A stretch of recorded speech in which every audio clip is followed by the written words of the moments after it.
Assalamualaikum warahmatullahi wabarakatuh.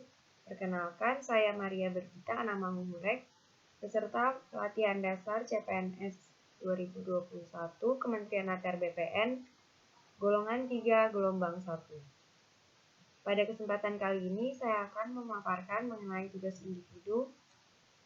Yang kedua, mengenai analisis isu kontemporer dan rencana aksi bela negara. Seperti yang kita ketahui, saat ini kita sedang dan masih dilanda oleh pandemi virus COVID-19 sejak awal Maret tahun 2020. Sejak pertama kali ditemukan di Wuhan, Cina, kenaikan angka penderita COVID-19, baik penderita positif maupun korban jiwa, semakin meningkat dari hari ke hari. Di tengah tahun 2020 terjadi peningkatan yang sangat pesat yang membuat pandemi menjadi sebuah isu penting tidak cuma di Indonesia tetapi juga di luar negeri. Dampak awal pandemi yang dirasakan sejak bulan Maret, April hingga tahun lalu hingga saat ini yaitu penurunan kondisi ekonomi mulai dari usaha kecil, menengah, hingga usaha besar seperti mal, retail, dan maskapai penerbangan karena larangan bepergian.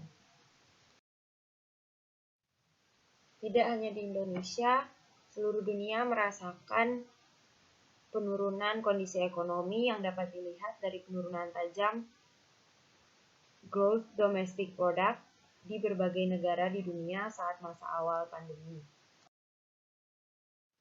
Selain ekonomi, terjadi juga perubahan tatanan sosial karena masyarakat dipaksa untuk menjaga jarak satu sama lain, sehingga kebiasaan untuk meeting online, tidak bertatap muka, terus delivery shopping dengan tidak perlu berkunjung ke tempat jual beli, menjadi sebuah gaya hidup baru di masyarakat. Terutama dengan juga masyarakat harus selalu menggunakan masker kemana-mana, merupakan salah satu perubahan kehidupan sosial yang dirasakan karena adanya pandemi COVID-19. Sangat banyak usaha dan upaya yang telah dilakukan oleh pemerintah Indonesia hingga saat ini untuk memerangi pandemi COVID-19 ini, yaitu beberapa hal diantaranya. Yang pertama, dengan membentuk gugus tugas dan Satgas Penanganan COVID-19 yang tersebar di seluruh Indonesia yang bertanggung jawab untuk mengatasi segala hal yang berkaitan dengan pandemi COVID-19, mulai dari segi kesehatan, ekonomi, dan lain-lain. Kemudian pemerintah baik pusat maupun daerah juga melakukan pembatasan sosial yang membuat cukup banyak perubahan dalam kehidupan masyarakat. Contohnya yaitu dengan tidak boleh mengadakan acara yang menghadirkan banyak orang di suatu tempat tertutup seperti itu. Selain itu, untuk membantu bangkitnya ekonomi masyarakat, pemerintah juga membuat kebijakan ekonomi yang mendorong perkembangan usaha yang sebelumnya sangat menurun tajam akibat pandemi COVID-19, di mana semua orang banyak yang mengalami penurunan penghasilan dan lain sebagainya. Bahkan ada yang kehilangan mata pencahariannya. Kemudian langkah yang tengah dilakukan saat ini oleh pemerintah yaitu melakukan vaksinasi kepada masyarakat luas, dimulai dari beberapa kalangan, lalu saat ini sudah mulai diberikan kepada masyarakat luas. Isu pandemi COVID-19 kemudian akan saya lakukan analisis dengan metode AKPK, yaitu aktual, kehalayakan, problematik, dan kelayakan. Aktual yaitu artinya bahwa isu tersebut benar-benar terjadi dan sedang hangat dibicarakan dalam masyarakat. Kehalayakan yaitu artinya isu tersebut menyangkut hajat hidup orang banyak. Problematik yaitu artinya isu tersebut memiliki dimensi masalah yang kompleks sehingga perlu dicarikan segera solusi secara komprehensif. Dan yang terakhir, kelayakan yaitu isu tersebut masuk akal, realistis, relevan untuk dilakukan inisiatif pemecahan masalahnya.